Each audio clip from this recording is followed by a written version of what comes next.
నమస్తే, మనతో పాటు బీఆర్ఎస్ పార్టీ సీతాఫల్ మండి కార్పొరేటర్ హేమ గారు ఉన్నారు. మేడం చెప్పండి, ఏదైతే ఫోన్ ట్యాపింగ్ వ్యవహారం ఒక సంచలనంగా మారింది రాష్ట్ర రాజకీయాల్లో, ఏదైతే గతంలో హరీష్ రావు కావచ్చు, ఇప్పుడు కేటీఆర్ను విచారిస్తున్నారు.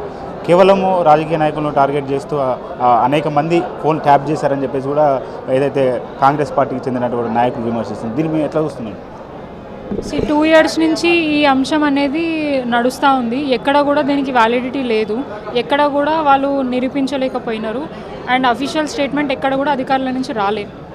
దీనికంటే ముందు ఈ ఫార్ములా రేస్ అన్నారు, దాంట్లో ఏది నిరూపించలేకపోయినారు.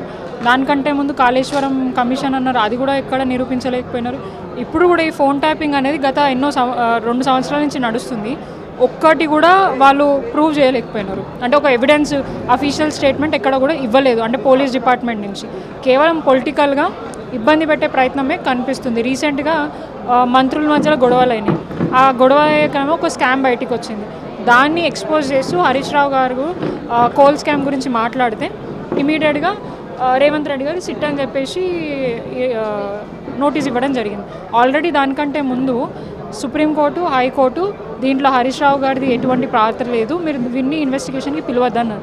అయినా కూడా ఆర్డర్స్ని పక్కకు పెట్టి పిలవడం జరిగింది. ఆ నెక్స్ట్ డే సిబిఐ ఎంక్వైరీ చేయాలి అని చెప్పేసి కేటీఆర్ గారు డిమాండ్ చేస్తే వారికి కూడా సిట్ నోటీస్ ఇవ్వడం జరిగింది. ఎన్ని నోటీసులు ఇచ్చినా ఏం చేసినా కూడా అల్టిమేట్గా నిజం అనేది బయటపడుతుంది. 2 years నుంచి పడని నిజం ఇప్పుడు కొత్తగా వీళ్ళని ఇన్వెస్టిగేషన్ చేస్తే వచ్చేదైతే ఏం లేదు. ఎక్కడ కూడా ఏ ప్రభుత్వాలు కూడా పర్సనల్గా ఒకళ్ళు ఫోన్లు ట్యాప్ చేయాలా, వాళ్ళది వ్యక్తిగతంగా వినాలని చెప్పేసి ఎవరు కూడా ఎంకరేజ్ చేయరు. కేవలం తెలంగాణ భద్రత గురించి, తెలంగాణ రాష్ట్ర సెక్యూరిటీ గురించి, ప్రజల భద్రత గురించి మాత్రమే హోంశాఖ ఎక్కడైనా సస్పెక్ట్ జరుగుతున్న క్రమంలో, అంటే ఏదైనా ఇన్సిడెంట్స్ జరుగుతున్నాయి అని అనుకుంటే అక్కడ మాత్రమే వాళ్ళు వినే ప్రయత్నం చేస్తారు. సో కానీ దీన్ని పొలిటికల్గా దీన్ని అంటే వాళ్ళు గెయిన్ కావడానికి ఇలాంటి చిల్లర పనులు చేస్తున్నారు. అట్లా అంటే ఇప్పుడు కూడా కాంగ్రెస్ పార్టీకి సంబంధించిన కొంతమంది ముఖ్య నాయకుల ఫోన్లు ట్యాప్ అవుతున్నాయని చెప్పి బహిరంగంగా మీడియా సాక్షి వాళ్ళు చెప్పడం జరుగుతుంది. మరి ఆ ఫోన్ ట్యాపింగ్ మేము చేయట్లేదు కదా, ఇప్పుడు బీఆర్ఎస్ పార్టీ లేదు కదా, కాంగ్రెస్ పార్టీ ఉంది. మరి వాళ్ళది ఫోన్ ట్యాప్లు ఎట్లా జరుగుతున్నాయి, వాళ్ళ ఫోన్లు ఎట్లా హ్యాక్ అవుతున్నాయి, అవన్నీ కూడా ఇప్పుడున్న ప్రభుత్వం సమాధానం చెప్పాలా, ఇప్పుడున్న డిపార్ట్మెంట్ పోలీస్ శాఖ సమాధానం చెప్పాలి. అంటే ఆధారాలు లేని ఆరోపణలు మాత్రం చేస్తూ మమ్మల్ని డైవర్ట్ చేయాలా. మున్సిపల్ ఎలక్షన్లు వస్తున్నాయి కాబట్టి ప్రజల దగ్గరికి బీఆర్ఎస్ పార్టీ వెళ్ళొద్దు, కాంగ్రెస్ పార్టీ చేసిన తప్పులని చూపించద్దన్న ఉద్దేశంతో ఇవన్నీ చేస్తున్నారు తప్ప దాంట్లో ఎటువంటి ఏమంటారు నిజాలు లేవనేది మా డిమాండ్. ఏదైతే మేమెందుకు డైవర్ట్ చేస్తామో, ఏదైతే గత 10 సంవత్సరాలు విచ్చలవిడిగా ప్రభుత్వం ఏదైతే విచ్చలవిడిగా అనేక పథకాల పేరు మీద దోసుకున్నారని చెప్పేసి కూడా చెప్తున్నటువంటి నేపథ్యం ఉంది.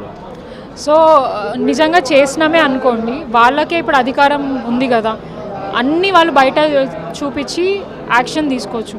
కానీ ఎందుకు తీసుకుంటలేరు అనేది మేము ప్రశ్నిస్తున్నాం కదా. ఎందుకంటే వాళ్ళకి ఇప్పుడు దాకా ఒక్క ఎవిడెన్స్ కూడా మేము నిజంగా చేసినాం అనేది ఎక్కడ కనిపించలేదు, దొరకలేదు. అందుకనే కాలయాపన చేస్తూ ఇట్లాంటి సిట్టు పేరు అని చెప్పేసి, ఈడీ అని చెప్పేసి, సిబిఐ ఎంక్వైరీ ఏదో ఒకటి తీసుకొచ్చి ప్రజల్లో డైవర్ట్ చేస్తూ ఉన్నారు. రీసెంట్గా కొన్ని అంటే తెలంగాణ తల్లి విగ్రహం మార్చినప్పుడు అప్పుడు ఒక అంశం తీసుకొచ్చినారు. కేసీఆర్ గారిని కాళేశ్వరం ఇన్వెస్టిగేషన్ పిలిచారు, అక్కడ దాన్ని ఏం ప్రూవ్ చేయలేకపోయినారు.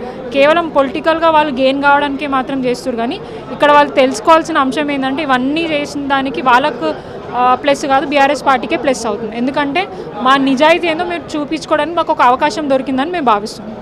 అయితే ఏదైతే మరొకటి చూసుకున్నట్లయితే చేసిందంతా చేసి బావబామర్దులు ఇద్దరు డ్రామాలు ఆడుతున్నారని చెప్పేసి కూడా కాంగ్రెస్ పార్టీ ప్రెస్ మీట్ పెట్టి బహిరంగంగా ముఖ్య నాయకులు చెప్పడం జరుగుతుంది. దీన్ని ఎట్లా అరే కాంగ్రెస్ పార్టీ మాటలు వినాల్సిన అవసరం కూడా మనకు లేదు. ఇప్పుడు నిజాలు బయటికి వచ్చే టైంలో అన్నీ బయటికి వస్తాయి. ఇప్పుడే కంక్లూజన్కి రావడం ఎందుకు? ఇన్వెస్టిగేషన్ నడుస్తుంది, రేపు కోర్టు పరిధిలో ఉంటుంది. రేపు అది విచారణ అయ్యి బయటికి వచ్చిన తర్వాత ఏది నిజమో ఏది అబద్ధమో అనేది అప్పుడు మాట్లాడదాం. ఇప్పుడే ఎందుకు మనం నాలుకలు కొరుక్కోవాలా? అంటే ఒకటి ఇప్పుడు వాళ్ళు చేస్తున్న పనులన్నీ కప్పిపించుకోవడానికి మా మీద బురద జల్లే ప్రయత్నం చేస్తున్నాడు. చాలా ఇప్పుడు కమిషన్లు అనేది గతంలో విన్నారా అండి? అంటే జనరల్గా మేము అడుగుతున్నా, ఏదైనా పని చేయాలంటే ఒక ప్రభుత్వం 10 నుంచి 15, 20 రీసెంట్గా చెప్తున్నా, నాకు తెలిసిన వాళ్ళు కాంగ్రెస్ పార్టీ వాళ్ళని కొంతమంది మినిస్టర్లను అప్రోచ్ అయినారు ఒక పని మీద. ఆ పని చేయాలి సార్, కొద్దిగా సపోర్ట్ చేయండి అని అంటే వాళ్ళు మేము చేసిన పనులలో మీకు వచ్చిన లాభంలో ఒక 50% మాకు ఇస్తేనే మీకు పనులు జరుగుతాయని అన్నారు. అట్లా ప్రతి ఒక్క అంశంలో చిన్నదా పెద్దదా అనేది కాదు, ప్రతి ఒక్క దాంట్లో కమిషన్ లేకుండా పనిచేయట్లేదు. ప్లస్ వాళ్ళు ఏదైతే అక్రమంగా సంపాదించుకుంటున్నారో దానిని బీఆర్ఎస్ పార్టీ అడ్డుకుంటుంది కాబట్టి దానికి అడ్డం పడకుండా ఉండడానికి మా మీద ఇట్లాంటి దాడులు చేస్తున్నారు. అది క్లియర్గా కనిపిస్తుంది, ప్రజలకు అర్థమవుతుంది. ఇప్పుడు తెలంగాణలో వాళ్ళు చెప్పింది ఏంటి, ప్రభుత్వం ఏర్పడిన 100 రోజుల్లోనే మేము 6 గ్యారెంటీలు ఇస్తామన్నారు. సరే 6 గ్యారెంటీలు 100 రోజుల్లో వేయలేదు, మళ్ళీ వాళ్ళు చెప్పిన ఎక్స్క్యూజ్ ఏంది మేము కొత్తగా వచ్చినామని. మరి 2 years అయింది కదా, 2 years పాటు కూడా మీకు ఇంకా కూడా ఆ 6 గ్యారెంటీలు అమలు చేయడానికి సమయం సరిపోలేదా, డబ్బులు సరిపోలేదా? మీరే అంటున్నారు కోట్లు ఇన్వెస్ట్ చేస్తున్నారు, తెలంగాణలో కోట్లు పెట్టుబడి పెడుతున్నారు. మన కోట్లు పెట్టుబడి పెట్టినప్పుడు తెలంగాణ రాష్ట్రంలో డెవలప్మెంట్ చేయడానికి మీ దగ్గర డబ్బులు ఉన్నాయి కదా, మరి చేయొచ్చు కదా. గతంలో మేము అన్ని అప్పులు చేసిపోయినాం, ఆ అప్పులు మీరు తీర్చుకుంటేనే మేము ఎన్ని గణం చేస్తున్నాం అని అంటున్నారు. మరి ప్రజలకు ఎందుకు మంచి జరిగే అంశంలో మీరు ఇవ్వట్లేదు? 2500 కానీ, పెన్షన్లే కానివ్వండి, తులం బంగారమే కానివ్వండి, ఓవర్సీస్ స్కాలర్షిపే కానివ్వండి, అవన్నీ అంటే యాక్చువల్గా సిట్ ఎంక్వైరీ వెయ్యాలి అని అంటే ఎక్కడ వేయాలంటే గురుకులాల స్కూళ్ళలో పురుగుల మందు తిని చనిపోతున్న విద్యార్థులు ఎవరైతే ఉన్నారో వాటి మీద ఎందుకు ఇవి జరుగుతున్నాయని సిట్ ఎంక్వైరీ చేయాలి.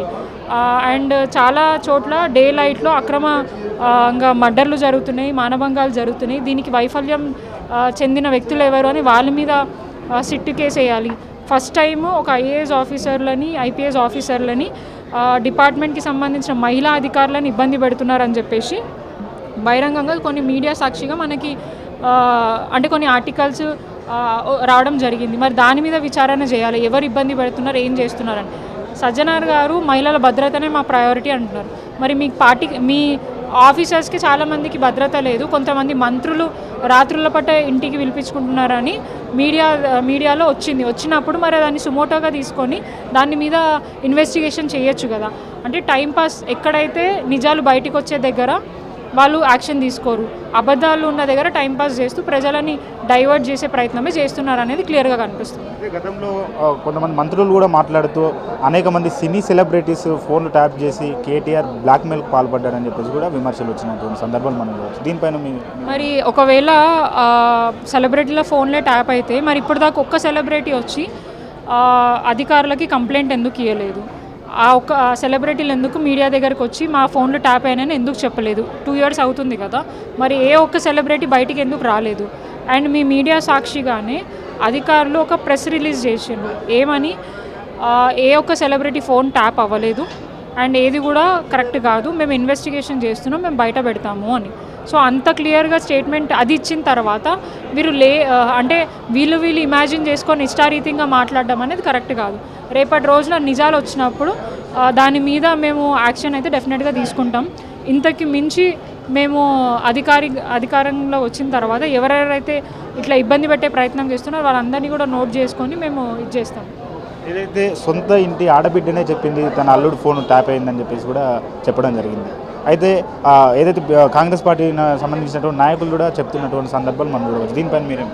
సో కవితక్క గారు ఆరోపణ చేసిండ్రు, సో వారికి కూడా అవకాశం ఉంది అంటే పోలీస్ దగ్గరికి వెళ్ళి మా ఇంటి ఫోన్ అంటే మా ఇంట్లో ఫోన్ ట్యాప్ అయిందని చెప్పుకోవడానికి వాళ్ళకు కూడా అవకాశం ఉంది. కానీ ఇప్పటిదాకా వాళ్ళు కంప్లైంట్ ఇవ్వకుండా కేవలం మీడియా దగ్గరనే మాట్లాడుతున్నారు. సో దాన్ని మేము నమ్మే పరిస్థితి లేదు.